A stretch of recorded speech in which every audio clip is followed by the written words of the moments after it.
बिस्मिल्लाहिर्रहमानिर्रहीम। ईरानी और मुसलमानों की पहली जंग। मकाम एला में पहुंचकर जब हज़रत खालिद बिन वलीद ने लश्कर इस्लाम का जायज़ा लिया तो 18,000 जंगजू मुजाहिदीन शुमार में आए। एला के सामने ईरान का सूबा हसीर था। इस सूबा का गवर्नर हरमज़ था। ये शख्स नहायत बहादुर और बड़ा निडर था।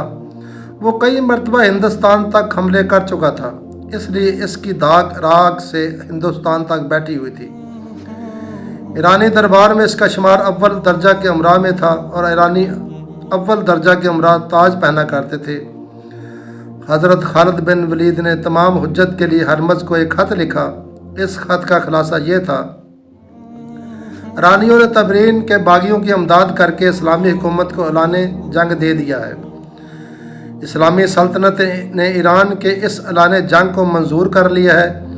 मैं खलीफतुल मोमिनीन के हुक्म से लड़ाई पर मामूर होकर आया हूँ, लेकिन चूँकि मुसलमान जंग को अच्छा नहीं समझते, मैं तमाम हुज्जत के लिए तुम्हें लिखता हूँ कि अगर तुम मुसलमान हो जाओ तो ये तुम्हारे लिए ही बेहतर है, और अगर बदबख्ती से मुसलमान होना गवारा ना करो तो जजिया दो, इसमें भी तुम्हारे लिए ही भलाई है। अगर तुमने इन दोनों बातों से इनकार किया तब मजबूरन मुझे हमला करना पड़ेगा।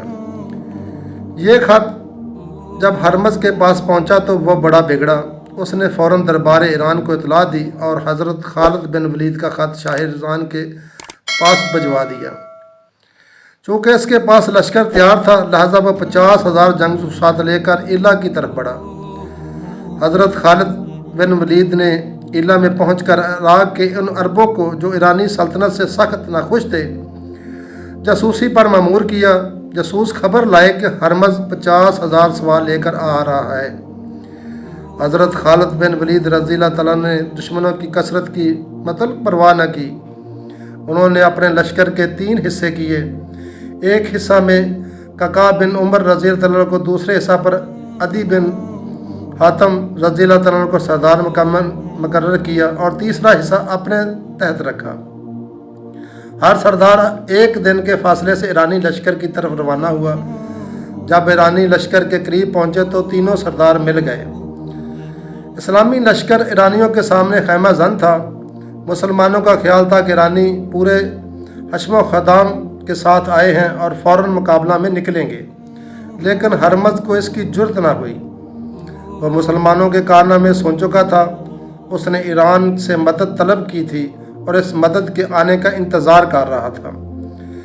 जासूसों ने हज़रत खालिद बिन वलीद को यह इतला भी पहुँचा दी।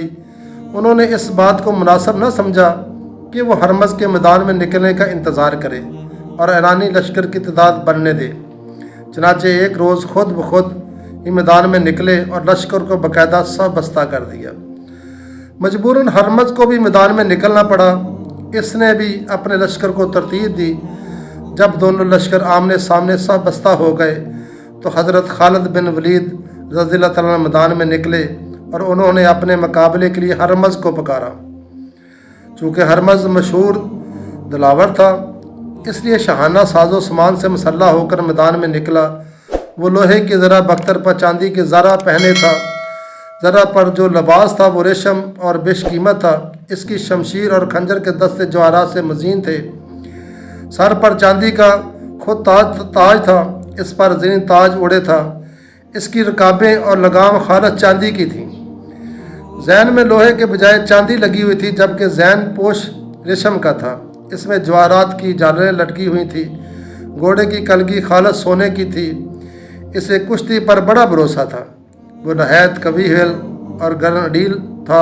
हज़रत खालिद बिन वलीद रज़ियल्लाहु तआला अन्हु शरीर बदन के थे। उसने समझ लिया था कि वो कुश्ती में हज़रत खालिद बिन वलीद को ज़ेर करके मार डालेगा।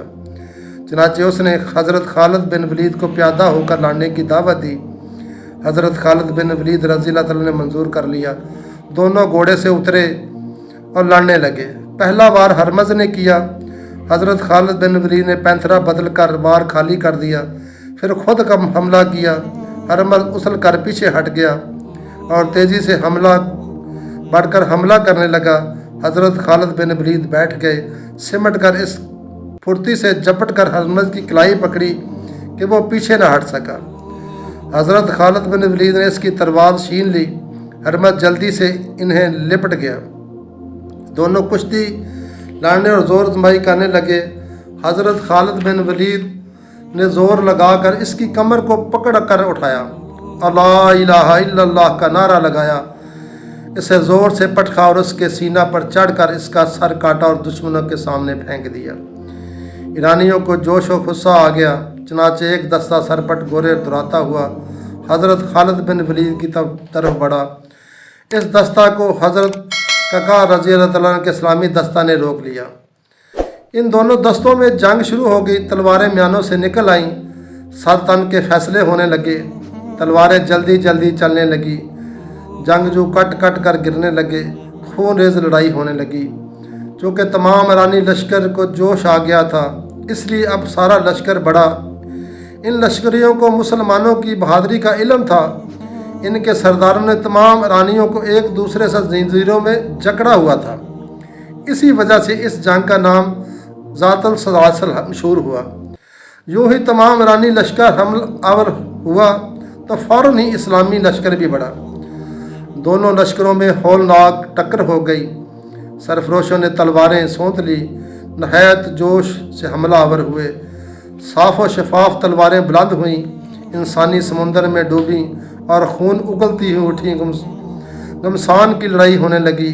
ایرانی مسلمانوں کو دبا کر آگے بڑھنا چاہتے تھے، لیکن مسلمان جم کر لڑنے لگے، ایک قدم بھی پیچھے نہ ہٹے۔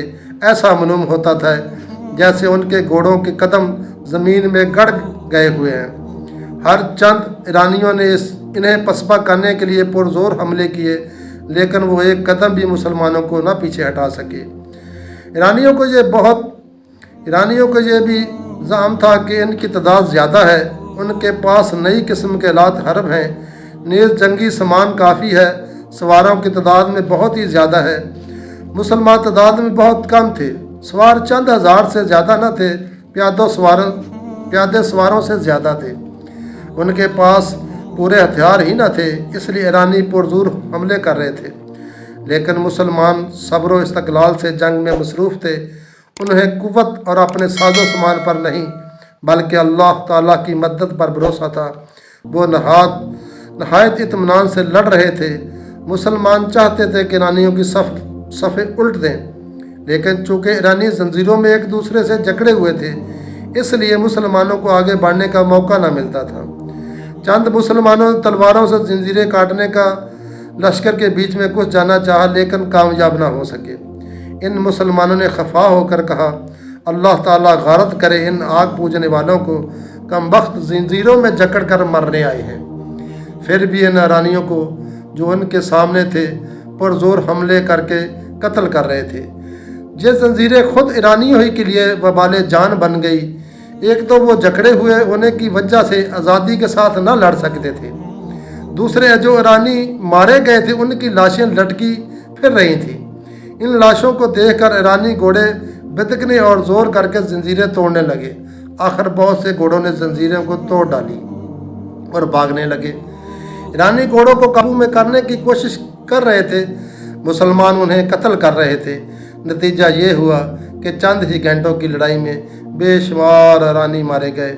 آخر ایرانیوں کی شکست ہوئی، وہ بڑی بدحواسی کے ساتھ بھاگے، مگر زنجیروں نے انہیں بھاگنے ہی نہ دیا۔ مسلمانوں نے جبٹ کر انہیں قتل کرنا شروع کر دیا، ان کی لاشوں کے ڈھیروں سے ڈھیر لگا دیے۔ بڑی مشکل سے بہت تھوڑے ایرانی بھاگ سکے، ورنہ سب مارے جاتے۔ یہ ایرانی اور مسلمانوں کی پہلی جنگ تھی۔ اس میں مسلمانوں کو عظیم الشان فتح ہوئی۔